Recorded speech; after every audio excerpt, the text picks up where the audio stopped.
Bonjour à tous, ravi de vous retrouver pour un nouveau numéro de votre émission La vie en Vosges. Cette semaine, je vous propose qu'on parle de notre montagne, comment la découvrir, comment en profiter tout en la préservant. Réponse avec nos deux invités, ils sont tous les deux accompagnateurs en montagne. Vanessa Petit-Colin est une passionnée de la nature, trailleuse, amatrice de VTT, de ski, de beaucoup d'activités d'extérieur dans la nature, une nature qu'elle défend d'ailleurs et qu'elle fait découvrir de manière différente lors de ses accompagnements. Nous allons en parler dans quelques instants. À ses côtés, Valérie Poirot, lui aussi, apprécie le contact de la nature, de la forêt, moniteur de ski, de VTT et passionné d'astronomie. Il mêle le tout pour proposer des sorties originales tout en préservant une fois encore la nature. Portrait de nos deux passionnés pendant 26 minutes. C'est parti, bonjour à tous les deux. Bonjour. Merci d'être avec nous en plateau. Alors la nature, la forêt, la montagne, vous l'avez toujours côtoyé, Vanessa, depuis que vous êtes enfant ? Oui. C'est quelque chose qu'on vous a transmis Ouais, surtout par mon grand-père, je pense, au départ, qui nous emmenait. Lui, il a été schlitter il y a longtemps, et puis après, il a travaillé en Syrie, et il nous emmenait tout petit avec mon frère aux champignons, au bois avec lui. Et, on est né dans des tout petits villages de 500 habitants. On a passé notre jeunesse à faire des cabanes dans la forêt, quoi. Voilà. De votre côté, Valérie, la nature depuis longtemps aussi ? Oui, depuis longtemps. Je suis issu d'une famille de paysans forestiers des Hauts-de-Vosges, là-haut, du côté de la Bresse, au pied de la dernière montagne là-haut. Donc, c'est vraiment quelque chose qui m'a baigné. Et puis, après, je suis arrivé dedans un petit peu plus sur le tard professionnellement, parce que j'avais pris une autre voie avant. Mais voilà. Mais vous y êtes arrivé. On revient à ses premiers amours. C'est le meilleur moyen, finalement, dès l'enfance, de les inculquer, de leur montrer cette nature, de partager. À ce moment-là, on dit que les enfants sont des éponges et qu'ils absorbent tellement à cet âge-là. Par l'enfant, c'est peut-être le meilleur moyen aujourd'hui de leur montrer la nature, ce que nous offre la nature, Valérie. Oui, bien sûr, oui. Puis eux, ils sont prêts, je veux dire, pas donneurs de décision, mais enfin, c'est à eux maintenant aussi de prévoir leur avenir et d'influencer sur elles, parce que voilà, nous, c'est nos générations d'avant, on en fait quelque chose, et puis à eux d'en faire autre chose. Donc, à nous de les mettre sur les bons rails. De leur inculquer un petit peu et de leur montrer tout ça. Vanessa, vous avez commencé alors avec plein de sports, il y a eu le trail aussi. On va voir des images d'ailleurs dans quelques instants. Qu'est-ce que ça vous apporte, ce contact, cette proximité avec la nature ? Le fait de sentir le trail, on a un peu l'impression de se sentir libre quand même, de courir en montagne, de ne pas avoir de barrière, de ne pas avoir de macadam, et puis des très beaux moments vécus aussi toute seule, parce qu'on s'entraîne beaucoup. Moi, quand je préparais mes ultra-trails, c'était des heures et des heures passées en montagne toute seule, et il y a toujours des petites pépites par moment, un petit cabri chamois qui est venu à mes pieds. Une fois, j'ai entendu les loups qui hurlait pas loin de moi, et voilà, donc il y a toujours des petites pépites qui viennent dire merci voilà. On se sent privilégié en quelque sorte dans ces moments ? Oui, bien sûr, ouais. C'est les plus beaux cadeaux du monde. Vous êtes un peu seul, là, on voit sur les images, c'était il y a quelques années, on vous avait suivi en préparation d'un trail. Vous en faites toujours ? Vous avez encore, Oui, toujours. Alors un peu moins en compétition, mais j'encadre maintenant beaucoup dans mon travail, puisque je fais du coaching, je prépare les personnes à des courses, à des compétitions.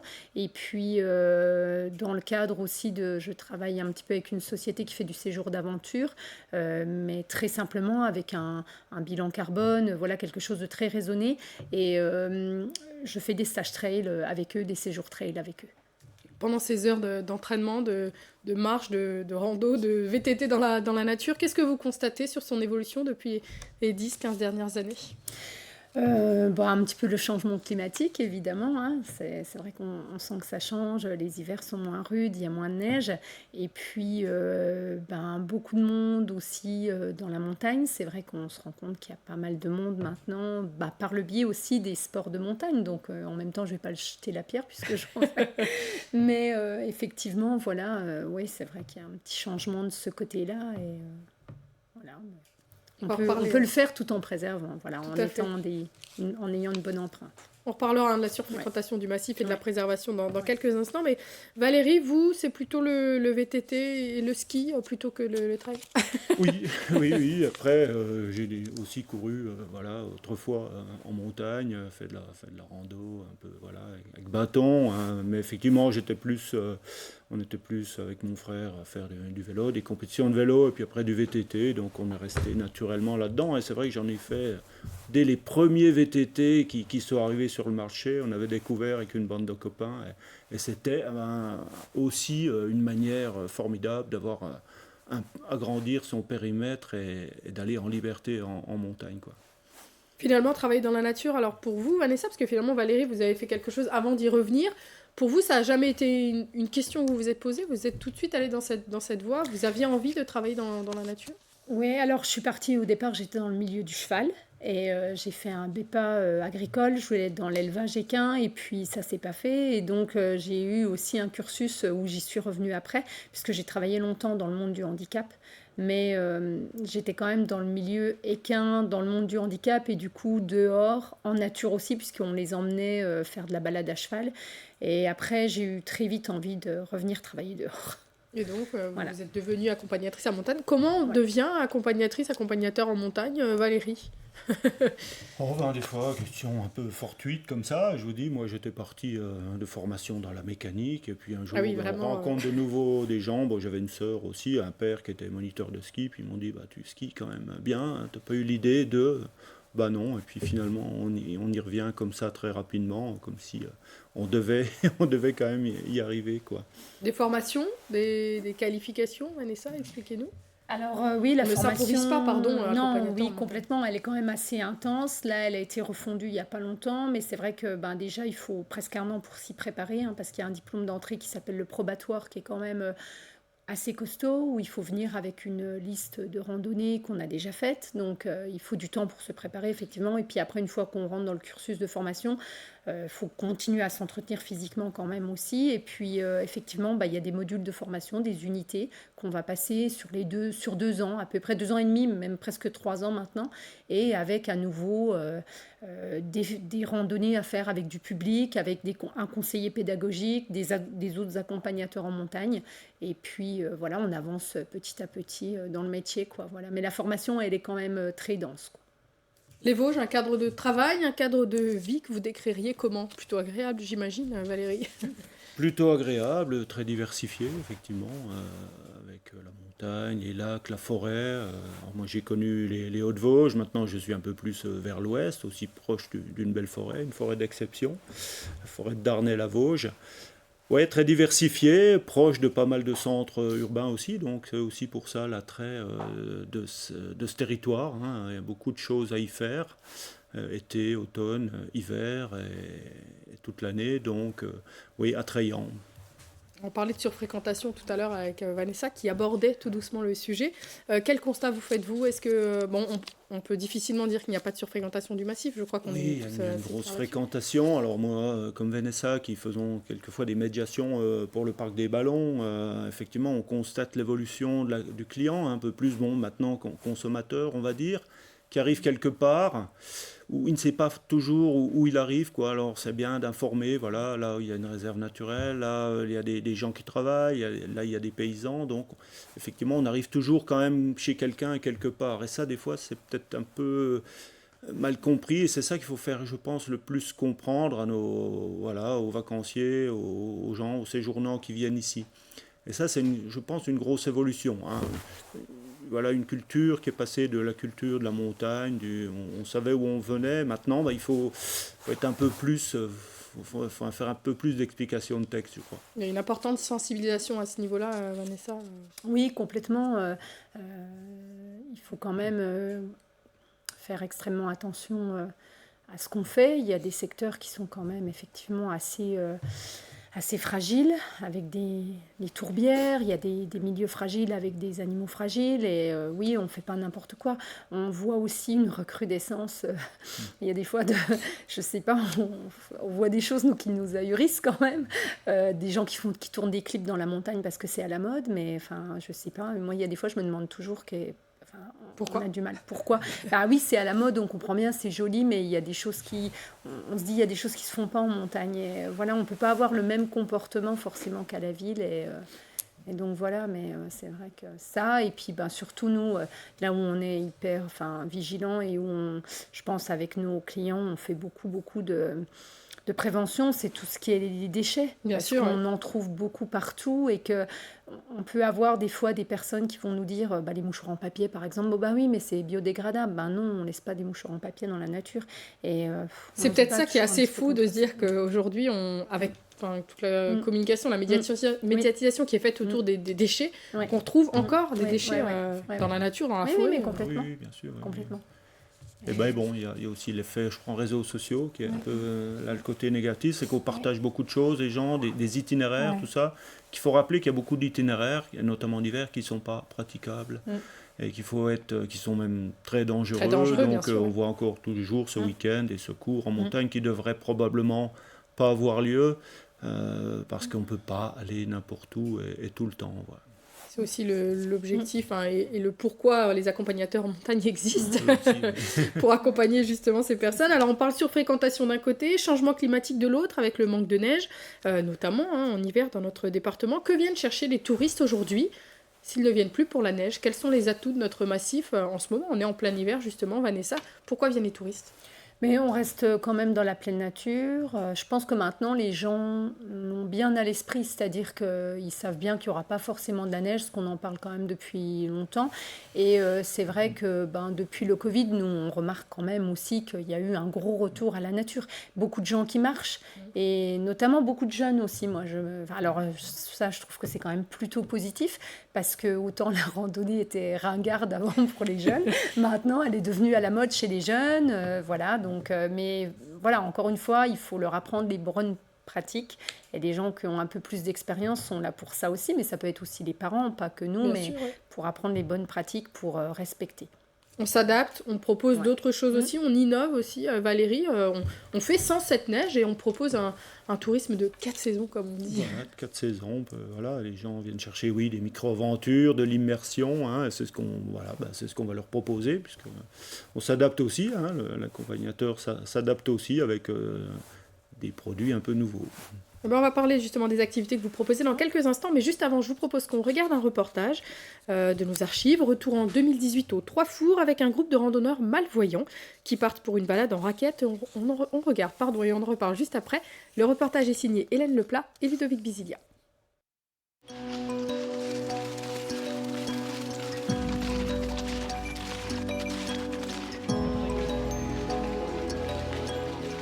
On est toujours à la queue leu-leu, c'est essentiel parce que si on a des personnes qui passent sur notre droite ou sur notre gauche, on a des nuisances sonores qui viennent nous perturber et du coup on est un petit peu balancé entre je sais plus qui je suis, je vais à droite, je vais à gauche. Des fois on a l'impression de marcher dans du coton ou la surface, des fois la neige ça change quand c'est gelé ou quand c'est mou, ou d'être dans le plein air, entendre les bruits des oiseaux. C'est une activité qui leur demande une attention constante et énormément de concentration. Ce mardi, sur le domaine des Trois Fours, au pied du Honeck, 2 personnes non-voyantes et 3 personnes malvoyantes ont participé à cette sortie raquette pas tout à fait comme les autres. Bon, je suis dans le noir complet, mais c'est vrai que j'ai l'impression que quand je suis en pleine forêt, au niveau de mes yeux, c'est assez sombre. Et quand j'arrive dans une clairière, j'ai l'impression que ça s'éclaircit, que ça devient plus blanc, plus gris, plus lumineux. Quand on est en ville, on a eu des chaussures de ville et puis on ne prête pas attention, on est beaucoup moins rigoureux que lorsqu'on marche en randonnée. On peut monter à 3500 mètres sans se casser la figure. Et la place des Vosges, que je connais par cœur, ça m'est arrivé régulièrement, une fois tous les 6 mois, de tomber. Ici, pas de risque de tomber, ou au pire, c'est dans la neige. La progression se fait en file indienne. Devant les malvoyants, un randonneur qui les guide grâce à une clochette accrochée à son sac à dos. Après une petite heure de marche, ils arrivent sur les crêtes et leurs vastes espaces. La nature, le soleil, la neige, c'est super. On a une bonne équipe, boire ensemble, et des fois on boit ensemble. On fait les deux. Vous direz pas tout. Une sortie proposée donc par les bénévoles de l'antenne départementale de l'association Voir Ensemble. Des bénévoles à qui cette activité apporte également beaucoup. On regarde les chemins, on regarde le paysage, on leur explique. Et ce qui m'a permis de voir énormément de paysages que je connaissais pas spécialement, mais que je fréquentais assez souvent. Notre forêt, notre montagne est accessible à tous, c'est important de le rappeler. Et ça fait du bien aussi de voir des images de neige et de personnes qui peuvent profiter de cette nature avec un accompagnement spécifique, Vanessa. Oui, alors la plupart des accompagnateurs en montagne, on est quand même pas mal formés sur le handicap aussi. Moi, je suis AMP de base, donc formée professionnellement, mais il y en a beaucoup en la qualification aussi, et on a du matériel dans les différents syndicats où qu'on peut se procurer. Et pour pouvoir faire vivre, on a des joëlettes, on a des fauteuils ski pour emmener les personnes, donc soit en hiver, soit en été, même donc les personnes à mobilité réduite. Et puis après, il y a plein de possibilités, comme avec les personnes malvoyantes. On a aussi une accompagnatrice qui s'est formée dans la langue des signes. Et voilà, donc c'est vrai qu'il y a ce qu'il faut pour faire, en tout cas. Et ils sont capables, moi, pour avoir travaillé 20 ans dans le handicap, et je les amenais à la montagne, parce que je faisais mon boulot d'accompagnatrice au sein de mon établissement. J'ai eu un directeur qui, à l'époque, voulait se battre pour que les résidents fassent beaucoup de choses. Et donc, on a fait même les championnats du monde de Joëlette à Fouras. Et je les amenais, moi, 2 fois par semaine en montagne. Et ils sont capables de beaucoup de choses, que ce soit handicap mental ou handicap physique. Et ils apprécient énormément. Il faut leur faire confiance. À la fin du reportage, on l'entend, Valérie, une personne voyante dit qu'en accompagnant ces personnes, finalement, elle redécouvre, ça lui a permis de voir autrement le paysage. On n'en profite peut-être pas assez de ce paysage, on l'admire peut-être pas assez. Non, c'est ça dans les différentes pratiques aussi, hein, on le voit un peu dans l'évolution. On pratique la nature, mais est-ce qu'on a le temps vraiment de s'arrêter, de pratiquer la nature? Alors nous, c'est ce qu'on fait un peu plus dans nos métiers. On prend le temps, on demande aux gens de s'arrêter, d'écouter, de voir, de sentir, de toucher un peu différemment pour avoir une perception différente. Et là, on la voit effectivement aussi différente. C'est ça qui est important si on veut faire évoluer aussi les choses, quoi. Une vraie reconnexion avec une forme de reconnexion avec la nature, en quelque sorte. Oui, reconnexion, connexion, c'est pas toujours évident d'utiliser ces deux termes. Est-ce qu'on a perdu une vraie connexion? Oui, probablement, parce qu'on en avait beaucoup plus avant, dans les vies d'avant, de nos parents, de nos grands-parents. Moi, je l'ai connu de mon côté. On vivait beaucoup plus proche, et donc finalement, ils respectaient aussi beaucoup plus, parce que évidemment, ils en avaient besoin pour vivre. Et donc, il y avait forcément un respect qui était très important. Et ça, on le retrouve dans beaucoup d'ailleurs de cultures proches, mais aussi anciennes. Une autre manière de voir les choses, Valérie, avec vous, lorsque vous proposez des sorties rando-astro, est-ce que c'était une manière finalement de regrouper deux passions que vous aviez? Oui, de passions, bien sûr, complètement. La rando depuis un peu toujours, et puis de l'astronomie, peut-être encore autant depuis mon adolescence. Donc j'ai dit, tiens, pourquoi pas faire profiter de tout ça. Je faisais de l'astronomie, bien sûr, je fais de l'astronomie. On se pose quelque part et on sort... Bien sûr, on regarde, on sort les instruments, ou alors lors d'une randonnée où on part le soir et on finit sous la voûte céleste, quoi.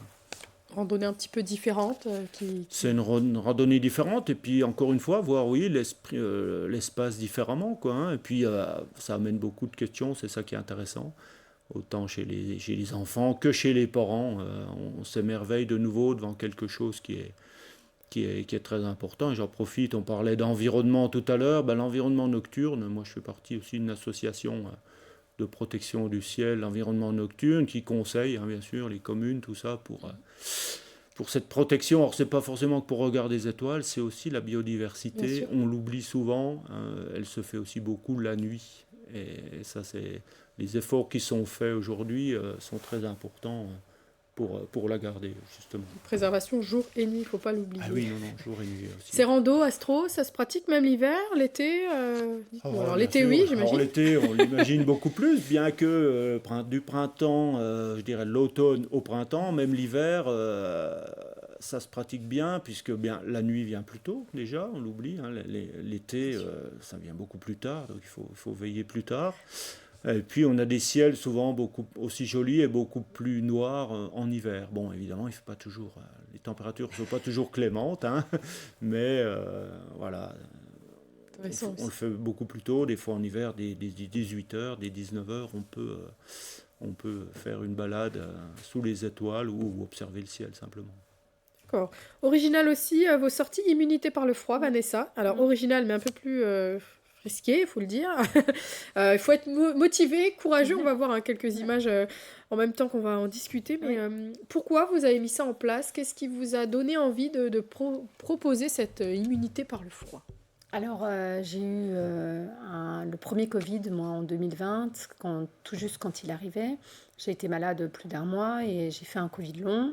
J'étais très fatiguée et j'ai découvert, parce que moi, je m'intéresse un peu plus par le soin naturel, et j'ai découvert un petit peu, justement, lors d'un reportage, d'une émission, le bien-être par le froid. Et j'ai décidé d'aller me former, enfin de le faire déjà moi, ça m'a apporté beaucoup de bien. Puis du coup, je suis allée me former à Annecy avec un instructeur.